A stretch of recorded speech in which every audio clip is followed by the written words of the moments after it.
Hey everyone, welcome to our channel. Today, I'm excited to show you how you can enhance the pixels of your logo using AI. First things first, let's fire up Chrome.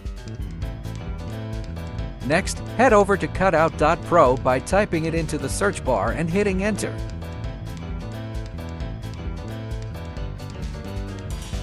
Once you're on the website, click on Photo Enhancer.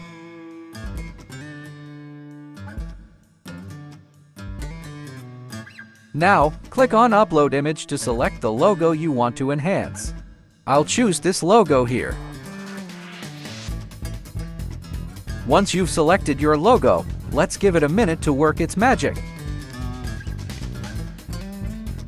And boom! Check out the results. Our logo now has sharper pixels and looks more professional than ever. To download your enhanced logo, simply click on Free Download.